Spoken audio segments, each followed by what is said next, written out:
Hi hello. ഇന്നത്തെ നമ്മുടെ video ഒരു ക്രീം ബണ്ണിൻ്റെ റെസിപ്പിയാണ്. പെർഫെക്റ്റായിട്ട് വീട്ടിൽ എങ്ങനെ വളരെ എളുപ്പത്തിൽ റെഡിയാക്കാൻ നോക്കാം കേട്ടോ. കുറച്ച് കാര്യങ്ങൾ ശ്രദ്ധിച്ചാൽ മതി, വളരെ എളുപ്പമാണ് കേട്ടോ ഇത് തയ്യാറാക്കാനായിട്ട്. നമുക്ക് ഒരു റിക്വസ്റ്റ് വന്നിട്ടുള്ള ഒരു വീഡിയോ ആണ് കേട്ടോ, കമൻ്റായിട്ട് ചോദിച്ചതായിരുന്നു. അപ്പോൾ എന്തായാലും ഇതിന് എങ്ങനെയാണ് റെഡിയാക്കുന്നത് നോക്കാം. അതിന് വേണ്ടിയിട്ട് ഒരു ബൗളിലേക്ക് ഇളം ചൂടുള്ള പാലും വെള്ളം കൂടി മിക്സ് ചെയ്താണ് 1/4 കപ്പ് ഒഴിച്ചു കൊടുത്തിട്ടുണ്ട്. 2 ടേബിൾ സ്പൂണ് പഞ്ചസാര, 1 ടേബിൾ സ്പൂണ് ഈസ്റ്റ്, ഇൻസ്റ്റൻ്റ് ആയിട്ടുള്ള ഈസ്റ്റ്, അതും കൂടി ഇട്ട് കൊടുത്തിട്ട് പഞ്ചസാര നല്ലതുപോലെ ഒന്ന് മിക്സാക്കി ഒന്ന് മെൽറ്റാക്കി എടുക്കുക. പിന്നെ ഈസ്റ്റ് കുറേ ദിവസമായിട്ടാണ് മേടിച്ചിട്ട്, അപ്പോൾ അതുകൊണ്ട് ആക്റ്റീവ് ആകണോ അല്ലേ നോക്കാൻ വേണ്ടിയിട്ട് ഒരു 10 മിനിറ്റ് ഇതുപോലെ ഒന്ന് റെസ്റ്റ് ചെയ്യാൻ വെച്ചിട്ടുണ്ട്. അപ്പോൾ ഈസ്റ്റൊക്കെ നല്ല ആക്റ്റീവായി വന്നിട്ടുണ്ട്. ഇനി ഇതിലേക്ക് 2 കപ്പ് മൈദ ഇട്ട് കൊടുത്തിട്ടുണ്ട്. ഇതിലേക്ക് ഒരു നുള്ളു ഉപ്പും ഒരു മുട്ട പൊട്ടിച്ചൊഴിച്ച് കൊടുക്കാം. എന്നിട്ട് നമുക്ക് 1 ടേബിൾ സ്പൂണ് ബട്ടറും കൂടി ഇട്ട് കൊടുത്ത് നല്ലപോലെ മിക്സാക്കി കൊടുക്കുക. ബട്ടറിന് പകരം ഓയിൽ ഒഴിച്ച് കൊടുക്കാൻ പറ്റും കേട്ടോ.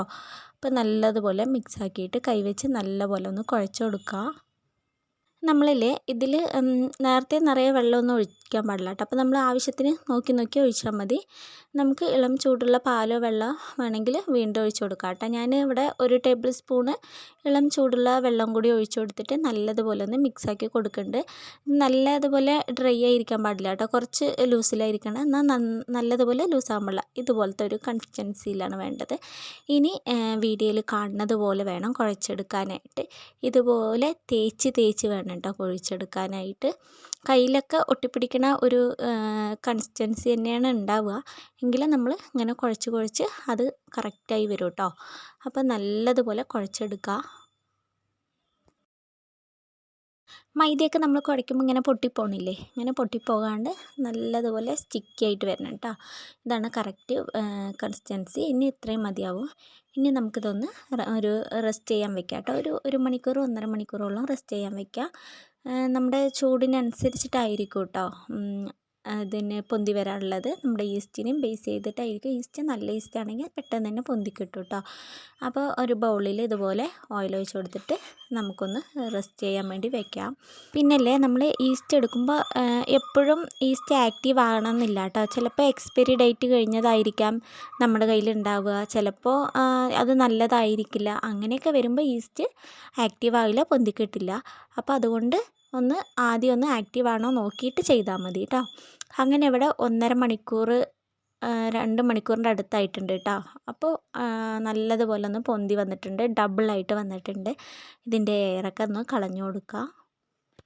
പിന്നല്ലേ നമ്മുടെ ഇന്നത്തെ വീഡിയോയിലെ കുറച്ച് ലെങ്തിയാണ്. ഞാനിത് ഡീറ്റെയിൽ ആയിട്ട് കാണിക്കുന്നുണ്ട്. ഞാൻ ഓവനിലാണ് കേട്ടോ കാണിക്കുന്നത്. ഓവനില്ലാണ്ട് നമുക്ക് എങ്ങനെ റെഡിയാക്കണമെന്നും കൂടി ഞാൻ പറഞ്ഞു തരാം കേട്ടോ. അപ്പോൾ ഇതുപോലെ നമ്മൾ അതിൻ്റെ എയറൊക്കെ കളഞ്ഞിട്ട് ഇതുപോലെ ഒന്ന് റൗണ്ട് ചെയ്ത് കൊടുക്കുക. എന്നിട്ട് കൗണ്ടർ ടോപ്പിൽ കുറച്ച് ഓയിലൊക്കെ ഒന്ന് തേച്ച് കൊടുത്തിട്ടുണ്ട്. ഇനി ഇതിനെ നമുക്കൊന്ന് കട്ട് ചെയ്തെടുക്കാം കേട്ടോ. ഞാനൊരു 7 പീസാക്കിയിട്ടാണ് കേട്ടോ കട്ടാക്കി എടുക്കുന്നത്.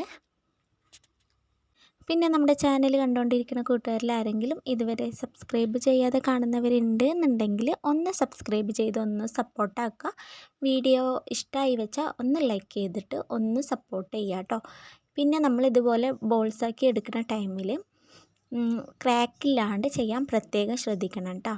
അപ്പോൾ എവിടെയെങ്കിലും പൊട്ടലോ അങ്ങനെ എന്തെങ്കിലുമൊക്കെ ഉണ്ടെങ്കിൽ ഇതുപോലെ ഒട്ടിച്ചു കൊടുത്തിട്ട് നല്ലതുപോലെ ഒന്ന് റൗണ്ട് ചെയ്തെടുക്കുക. ഉള്ളം കയ്യിൽ വെച്ചിട്ട് വേണം കേട്ടോ റൗണ്ട് ചെയ്തെടുക്കുക, അപ്പോൾ പെട്ടെന്ന് കിട്ടും. അപ്പോൾ ഇതുപോലെ നമുക്ക് ബാക്കിയുള്ളത് മൊത്തത്തിലെല്ലാം തേച്ച് കൊടുക്കുക. അതുപോലെ ഓവനിൽ വെക്കാനാണ് കേട്ടോ ഞാൻ പോകുന്നത്.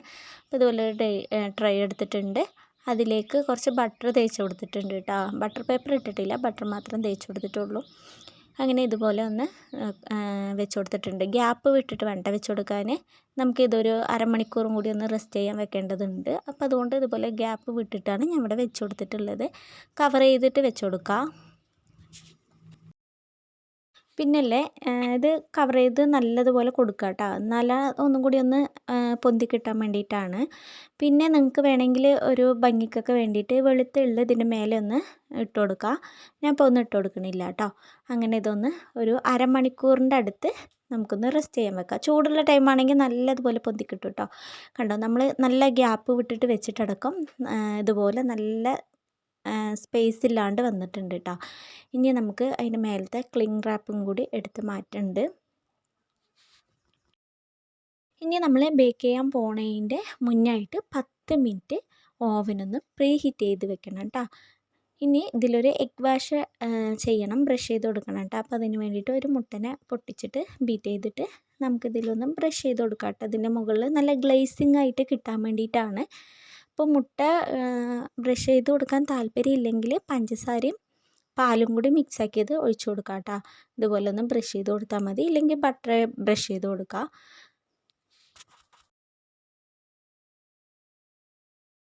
അങ്ങനെ ഇവിടെ ഒരു 10 മിനിറ്റ് ആയിട്ടുണ്ട്. ഇനി ഇതാ ബണ്ണിനെ ഒന്ന് ബേക്ക് ചെയ്യാൻ വേണ്ടി പോവുകയാണ് കേട്ടോ. ഞാൻ 200 ഡിഗ്രിയിലാണ് കേട്ടോ ബേക്ക് ചെയ്തെടുക്കുന്നത്. ഒരു 35 മിനിറ്റാണ് കേട്ടോ ബേക്ക് ചെയ്തെടുത്തിട്ടുള്ളത്. 2 കോയിലും കൂടിയിട്ട് ചൂടാക്കാനായിട്ട് വെച്ചിട്ടുണ്ട്. ഇനി നമുക്കൊന്ന് ബേക്ക് ചെയ്തെടുക്കാം. ഓവൻ ഇല്ലാണ്ടാണെങ്കിൽ കേക്ക് ബേക്ക് ചെയ്യുന്നത് എങ്ങനെയാണോ അതേ മെത്തേഡിൽ വേണം കേട്ടോ ബേക്ക് ചെയ്തെടുക്കാൻ. ഇല്ലെങ്കിൽ ഫ്രൈ ചെയ്തെടുത്താലും മതി കേട്ടോ, നല്ല പെർഫെക്റ്റ് ആയിട്ട് കിട്ടും. നമ്മളിതുപോലെ ഓവനിൽ ബേക്ക് ചെയ്യാൻ പോണതിൻ്റെ തൊട്ട് മുന്നേ ആയിട്ട് ഫ്രൈ ചെയ്തെടുക്കുക. ഇനി ക്രീം എങ്ങനെയാണ് ഉണ്ടാക്കുന്നത് നോക്കാം. അതിന് വേണ്ടി 1/4 കപ്പ് പഞ്ചസാര ഒന്ന് പൊടിച്ചെടുക്കുക. അപ്പോൾ ഇവിടെ പഞ്ചസാരയൊക്കെ നല്ലതുപോലെ പൊടിച്ച് എടുത്തിട്ടുണ്ട്. നല്ല ഫൈനായിട്ട് തന്നെ പൊടിച്ചെടുക്കാൻ ശ്രദ്ധിക്കുക. ഇനി ഇതിലേക്ക് 2 ടേബിൾ സ്പൂണ് ബട്ടറാണ് കേട്ടോ ഇട്ട് കൊടുക്കുന്നത്. നല്ല സോഫ്റ്റ് ആയിട്ടുള്ള ബട്ടർ വേണം ഇട്ട് കൊടുക്കാൻ. ഫ്രിഡ്ജിൽ വെച്ചത് ഡയറക്റ്റായിട്ട് ഇട്ട് കൊടുക്കണ്ട കേട്ടോ. ഇനി ഇതിലേക്ക് 10 രൂപേൻ്റെ പാൽപ്പൊടി ഉണ്ടല്ലോ, ഒരു പാക്കറ്റ് എടുത്തിട്ടുണ്ട്. അത് മൊത്തത്തിൽ നമുക്കിതിലേക്ക് ഇട്ട് കൊടുക്കാം. നിങ്ങളുടെ കയ്യിൽ മിൽക്ക് മെയ്ഡ് ഉണ്ടെങ്കിൽ അത് വേണമെങ്കിൽ ഒഴിച്ചു കൊടുക്കാം കേട്ടോ. പഞ്ചസാര കുറച്ചിട്ട് ഒഴിച്ചു കൊടുത്താൽ മതിയാവും. ഇല്ലെങ്കിൽ പഞ്ചസാര സ്കിപ്പ് ചെയ്തിട്ടും ചെയ്യാം കേട്ടോ. മിൽക്ക് മെയ്ഡ് മാത്രം ഒഴിച്ചു കൊടുക്കുകയും ചെയ്യാം. ഇനി ഇതിലേക്ക് 1-2 ഡ്രോപ്പ് വാനില എസൻസും കൂടി ഒഴിച്ചു കൊടുക്കുന്നുണ്ട്. നല്ലൊരു ഫ്ലേവർ കിട്ടാൻ വേണ്ടിയിട്ടാണ് കേട്ടോ. ഇതും കൂടി ഒഴിച്ചു കൊടുത്തിട്ട് നല്ലതുപോലെ ഒന്ന് അടിച്ചെടുത്തിട്ടുണ്ട്. ഇങ്ങനെ അടിച്ച് കിട്ടിയിട്ടുണ്ട്. ഇനി സൈഡിലുള്ളതൊക്കെ ഒരു സ്പൂൺ വെച്ചിട്ട് ഒന്ന് മിക്സാക്കി കൊടുക്കുക. ഇതിലേക്ക് കുറച്ച് പാൽ ഒഴിച്ച് കൊടുത്തിട്ട് നല്ലതുപോലെ ഒന്ന് മിക്സാക്കിയിട്ട് ഒന്ന് അടിച്ചെടുക്കുക കേട്ടോ. നല്ല ലൂസ് വേണമെങ്കിൽ അതിനനുസരിച്ച് പാൽ ഒഴിച്ച് കൊടുക്കുക, നല്ല തിക്ക് വേണമെങ്കിൽ അതിനനുസരിച്ച്. ഞാൻ ഇതുപോലത്തെ ഒരു കൺസിസ്റ്റൻസിയിലാണ് കേട്ടോ പാൽ ഒഴിച്ച് കൊടുത്തിട്ടുള്ളത്. അങ്ങനെ നമ്മുടെ ഇവിടെ ക്രീം നല്ല പെർഫെക്റ്റ് ആയിട്ട് റെഡിയായി വന്നിട്ടുണ്ട്. ഇനി നമുക്കിതൊന്ന് മാറ്റി വെക്കാം.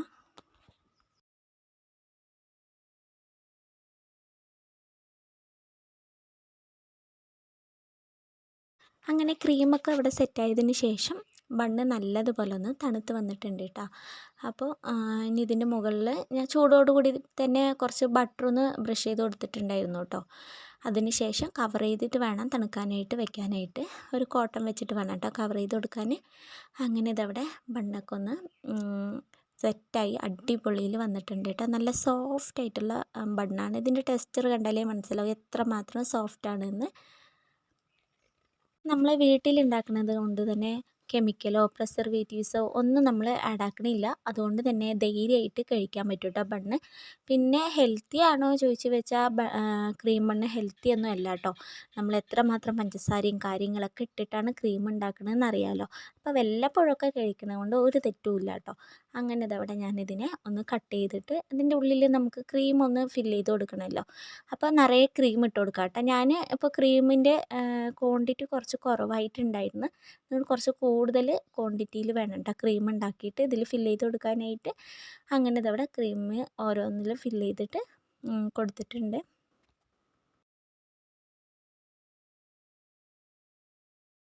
കണ്ടോ ഇതിൻ്റെ ടെക്സ്ചർ ഉള്ളിൽ എത്രമാത്രം സോഫ്റ്റ് ആണെന്ന്. നിങ്ങൾക്ക് വേണമെങ്കിൽ ബേക്ക് ചെയ്യുന്നതിന് പകരമായിട്ട് ഓയിലിൽ ഫ്രൈ ചെയ്തെടുക്കുക.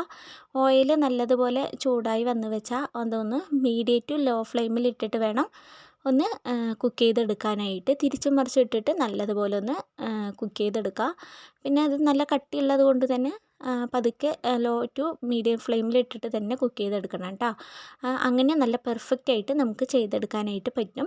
അങ്ങനെ ഇതവിടെ ബണ്ണ് കാര്യങ്ങളൊക്കെ ഒന്ന് സെറ്റാക്കി വെച്ചിട്ടുണ്ട്. നല്ല ടേസ്റ്റ് ഉണ്ടായിരുന്നു. അപ്പോൾ എല്ലാവരും ഒരു വട്ടമെങ്കിലും ഒന്ന് ട്രൈ ചെയ്ത് നോക്കുക. ട്രൈ ചെയ്ത് നോക്കിയിട്ട് നിങ്ങളുടെ ഫീഡ്ബാക്ക് കമൻറ്റായി അറിയിക്കുക. വീഡിയോ ഇഷ്ടമായി എന്ന് പ്രതീക്ഷിക്കുന്നു.